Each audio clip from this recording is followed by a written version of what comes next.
አዲሱ የገቢ ግብር አዋጅ ሲጸድቅ ከ10 ሺህ ብር በላይ ግብይትን በጥሬ ገንዘብ መፈጸም የሚያስቀጣ ይሆናል ተብሏል። የ20 ሺህ ብር ግብይት በጥሬ ገንዘብ ቢፈጸም ለነጋዴው ከ10 ሺህ ብር በላይ ያለው በወጪነት አይያዝም። ለተቀባዩ ደግሞ ከ10 ሺህ ብር በላይ ያለው ቀሪ 10 ሺህ ብር እጥፍ ማለትም 20 ሺህ ብር ይቀጣል እንደማለት ነውም ተብሏል።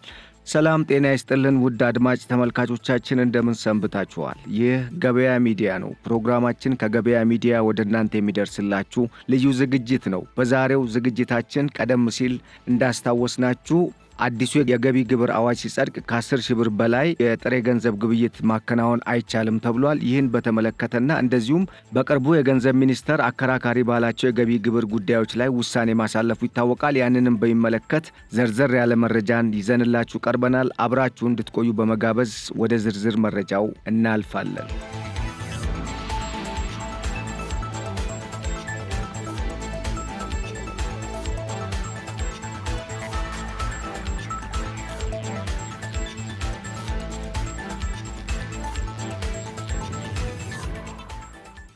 አዲሱ የገቢ ግብር አዋጅ ሲጸድቅ ከ10 ሺህ ብር በላይ ግብይትን በጥሬ ገንዘብ መፈጸም የሚያስቀጣ ይሆናል ተባለ።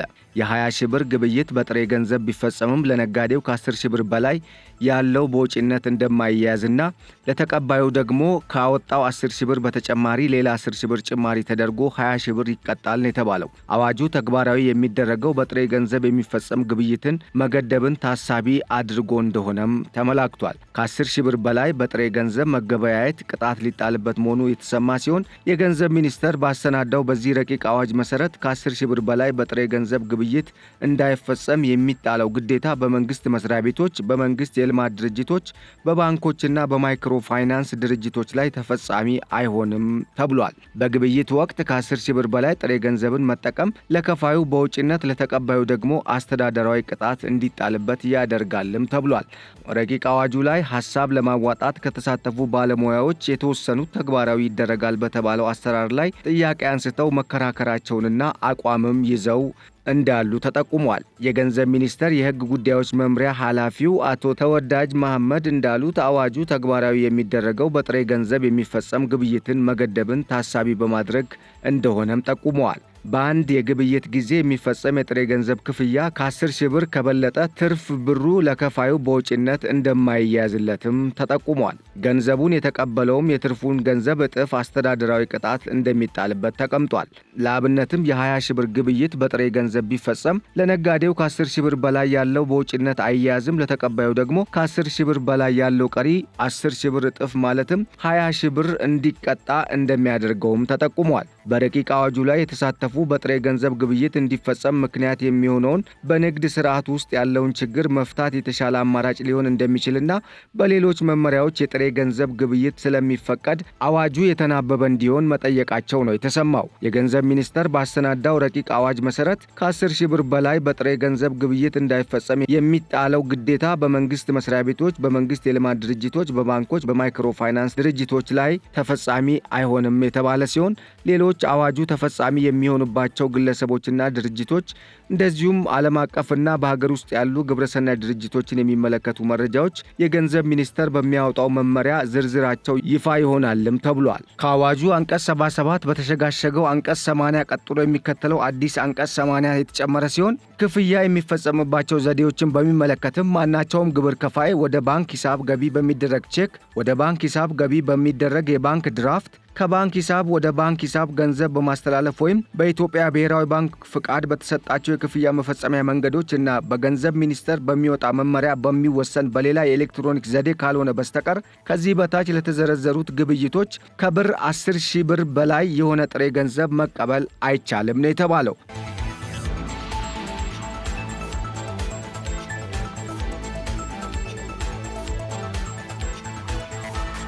በአንድ ቀን ውስጥ ከአንድ ግብይት ጋር በተያያዘ የሚፈጸም ክፍያ ወይም ከአንድ ሰው ጋር ከተፈጸመ አንድ ግብይት ወይም ተግባር ጋር የተያያዘ ክፍያ በዚህ አንቀጽ ንዑስ አንቀጽ 1 የተደነገገው በሚከተሉት ላይ ተፈጻሚ አይሆንም ተብሏል። ይህም በመንግስት መስሪያ ቤቶች፣ በመንግስት የልማት ድርጅቶች፣ በባንኮችና በማይክሮ ፋይናንስ ድርጅቶች የገንዘብ ሚኒስቴር በሚያወጣው መመሪያ የሚዘረዘሩ ሰዎች ወይም ድርጅቶች ወይም የተለዩ ግብይቶች ለነዚህ አንቀጽ አፈጻጸም ግብይት ማለት ግብር የሚከፍል ግዴታ የተጣለበት ሰው የሚያከናውነው በዚህ አዋጅ መሰረት ግብር የሚከፈልበት የሥራ እንቅስቃሴ ነውም ተብሏል።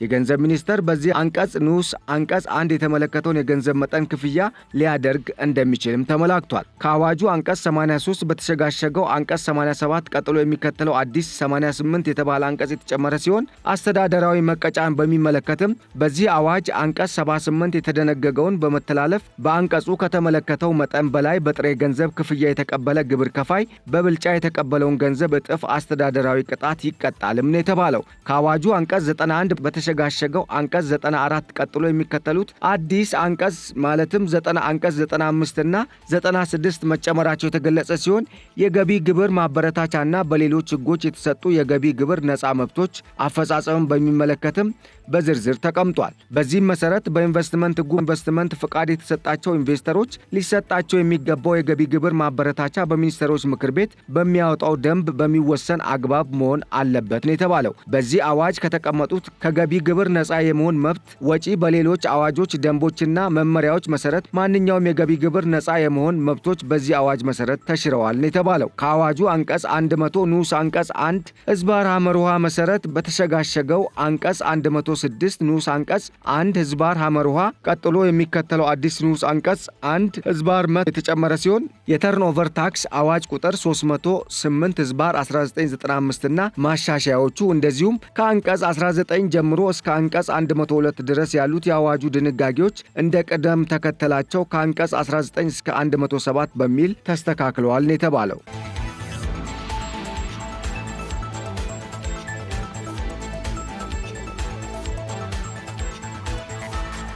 ይህ በእንዲህ እንዳለ ከግብር አከፋፈልና አተረጓጎም ጋር በተያያዘ በተለይ በከፍተኛ ግብር ከፋዮች በኩል በርካታ ጥያቄዎች ሲቀርቡበት የነበረው ይህ ይጸድቃል የተባለው አዋጅ አንዳንድ የግብር ሕግጋት ወጥነት ባለው ሁኔታ የማይሰራባቸው ናቸው በሚልም በግብር ከፋዩና በግብር ሰብሳቢው መካከል የሚታዩ አለመግባባቶችም ተስተውለዋል ነው የተባለው። ከግብር ጋር ተያይዞ አፈጻጸም ላይ አሉ የሚባሉ ችግሮችንና ጥያቄዎችን በማሰባሰብ ወጥ በሆነ መንገድ እንዲሰራባቸውም ገንዘብ ሚኒስቴር ያዘጋጀውን ሰነድ ለገቢዎች ሚኒስቴር ልኳል። ሰነዱ አለመግባባቶች ታይተውባቸዋል ያላቸውን ከ40 በላይ ለሚሆኑ ጉዳዮች ማብራሪያ በመስጠት አቅጣጫ የተቀመጠበት ነውም ተብሏል። ሰነዱን የገቢዎች ሚኒስቴር እንዲያስፈጽመው በገንዘብ ሚኒስቴር ሚኒስትር ዴኤታው ዶክተር ኢዮብ ተካልኝ ተፈርሞ የወጣ ነውም ተብሏል። የግብርና የታክስ ሕጎች ወጥነት ባለው መንገድ ስራ ላይ እንዲውሉ ለማድረግ እና የታክሱን ፍትሐዊነት የሚያስጠብቅ መሆኑን የሚገልጸው የሰነዱ ሸኚ ደብዳቤ በግብር ከፋዩና በግብር ሰብሳቢ መስሪያ ቤት መካከል የሚፈጠረውን አለመግባባት በማስቀረት የመንግስት ገቢ በወቅቱ እንዲሰበሰብ የሚያግዝ ይሆናልም ተብሏል። በዚህም መሰረት ከ10 ሺህ ብር በላይ ግብይት መከናወን እንደማይቻልና ከዚህ በላይ የሚያከናውን የትኛውም ግለሰብም ሆነ ያልተፈቀደለት ተቋም በሕግ ተጠያቂ ሊሆን እንደሚችል ተመላክቷል። ይህም ሊሆን የቻለው ገቢን ለማሳደግና በመንግስት የሚሰበሰበውን ግብር በአግባቡና በትክክል ለመሰብሰብ ታሳቢ በማድረግ የወጣ አዋጅ እንደሆነም ተመላክቷል። ከታክስ አከፋፈል ጋር ያሉ ክፍተቶች ወጥ እንዲሆኑ ያስችላል የተባለው ሰነድ የተዘጋጀውም ከከፍተኛ ግብር ከፋዮች በቀረበ ጥያቄ ሲሆን በዚህም መሰረት ተፈጻሚ እንዲሆን የተዘጋጀውም የማስፈጸሚያ ማብራሪያ የገንዘብ ሚኒስቴርና የገቢዎች ሚኒስቴር ባለሙያዎች በጋራ እንደተወያዩበትና መግባባት ላይ እንደተደረሰ ለገቢዎች ሚኒስቴር የተላከው ሸኚ ደብዳቤ ያመላክታል። ገንዘብ ሚኒስቴር ማብራሪያ ከሰጠባቸውና ከአተረጓጎም ጋር ተያይዞ ተደጋጋሚ ጥያቄዎች ከቀረበባቸው ውስጥ በካፒታል ዋጋ እድገት ጥቅም ላይ ስለሚከፋፈል ግብር የውጭ ምንዛሬ ጥቅም ወይም ኪሳራ የሚባለው ምን ሲሆን ነው? ከአርሶ አደር ወይም ከአርብቶ አደሩ ለሚፈጸም ግብይት የሚቀርብ የማስረጃ ጉዳይና ወደ ገንዘብ በሚለወጥ የዓመት ፍቃድ በሚሉት ላይ የተሰጡ ማብራሪያዎች እንደተካተቱበትም ተመላክቷል። በታክስ አስተዳደር አዋጅ አንቀጽ 50 እንደተደነገገው ሊከፈል ከሚፈለገው በላይ የተከፈለ ታክስ ተመላሽ ሊደረግ የሚችለው በብልጫ የተከፈለው ታክስ በንዑስ አንቀጽ 4 በተዘረዘረው መሰረት ግብር ከፋዩ ለሚፈለግበት ታክስ ክፍያ እንዲውል ከተደረገ በኋላ ትራፊ ሂሳብ ያለ እንደሆነ መሆኑን ማብራሪያው በግልጽ አስቀምጧል። የኢንዱስትሪ ፓርኮችና የግብር ነፃ መብትን በሚመለከትም በዚሁ ሰነድ ላይ ማብራሪያ ከተሰጠባቸው ጉዳዮች አንዱ ሲሆን በኢንዱስትሪ ፓርኮች ውስጥ የሚሰሩ የውጭ ሀገር ባለሙያዎች በመቀጠር በሚያገኙት ገቢ ላይ እስከ 5 ዓመት ለሚደርስ ጊዜ ከግብር ነፃ እንደሚሆኑ በኢንዱስትሪ ፓርኮች አዋጅ ተመላክቷል። በሌላ በኩል በገቢ ግብር ደንብ ላይ በውጪ ንግድ ስራ ላይ የተሰማሩ ባለሀብቶች ለእውቀት ሽግግር ከውጭ ሀገር የሚቀጥሯቸው ባለሙያዎች እስከ 5 ዓመት ለሚደርስ ጊዜ በመቀጠር የሚያገኙት ገቢ ከግብር ነፃ እንደሚሆን ይደነግጋል። ለዚህ በኢንዱስትሪ ፓርክ ውስጥ የሚሰሩ ሁለቱም መብቶች መጠቀም ይችላሉ ወይ የሚለውን ተደጋጋሚ ጥያቄ በዚህ ሰነድ ማብራሪያ እንደተሰጠበት ነው የተመላከተው።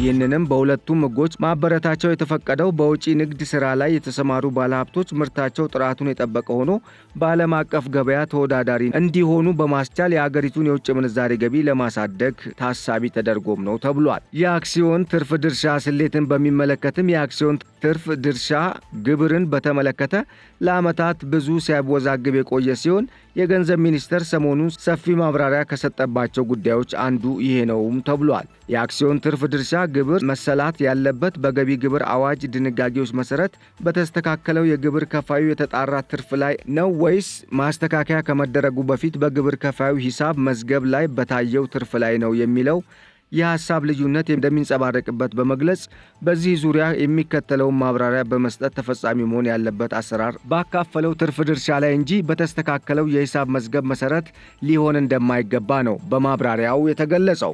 ይሁን እንጂ ግብር ከፋዮች የተጭበረበረ ወይም የተደበቀ ገቢ በመኖሩ ወይም ሐሰተኛ የወጪ ማስረጃ በመቅረቡ ውድቅ የተደረገ ወጪ ወይም የተስተካከለ ገቢ ካለ እነዚህ ድርጊቶች የወንጀል ውጤት በመሆናቸው በዚህ ረገድ የሚደረጉ ማስተካከያዎች በአክሲዮን ትርፍ ድርሻ ግብር ላይ ውጤት እንደማይኖራቸው ሊታወቅ እንደሚገባም ተብራርቷል።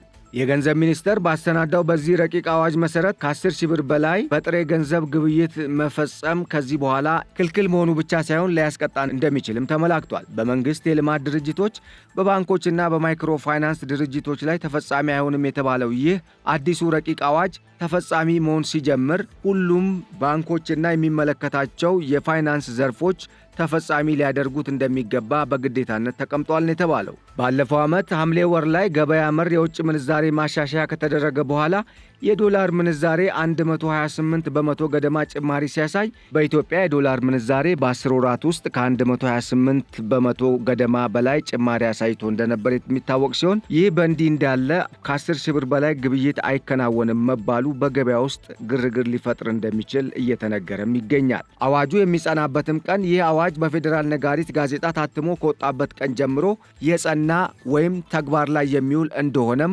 ተመላክቷል።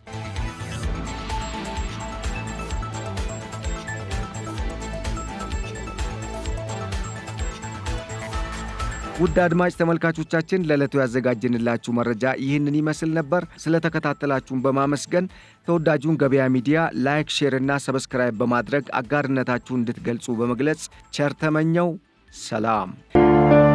የኃይል መቆራረጥና ጨለማ አስቸግሮታል? መፍትሄ ካሉ ግሪን ሰንቴክ አለሎ። የኃይል ማጠራቀሚያችን የመብራት መቆራረጥ እንዳለ ያስረሳውታል፣ ጨለማን ያሰናብታል። ግሪን ሰንቴክ ጥራትና በቂ ዋስትና ያላቸው የሶላር መብራቶችን ኪስን በማይጎዳ ዋጋ በመረጡት አማራጭ አቀረበሎ። የቤት፣ የቢሮ፣ የግቢ ውስጥና የመንገድ መብራቶችን እኛ ጋር ያገኛሉ። ምን ይሄ ብቻ! ጀነሬተርን የሚተካ በፀሐይ ኃይልና በኤሌክትሪክ ቻርጅ የሚደረግ ወይንም በሁለቱም መስራት የሚችል ድምፅ አልባና አየር ብክለት የሌለው ሶላር ጀነሬተር በፈለጉት ዋትንካችሁ ብለዋል። ምርቶቻችን የ5 ዓመት ዋስትና ያላቸው ሲሆን በሚፈልጉት የፍጆታ መጠን ለመኖሪያ ቤቶች፣ ለሆቴሎች፣ ለባንኮች፣ ለአስጎብኚ ድርጅቶች፣ ለሆስፒታሎች፣ ለቢሮ፣ ለኢንተርኔት ካፌ፣ ለህትመት ቤቶች፣ ለቴሌኮም ሴክተር፣ ለኤሌክትሪክ መኪና አስመጪዎች፣ ለሲኒማ ቤቶችና ለሌሎችም።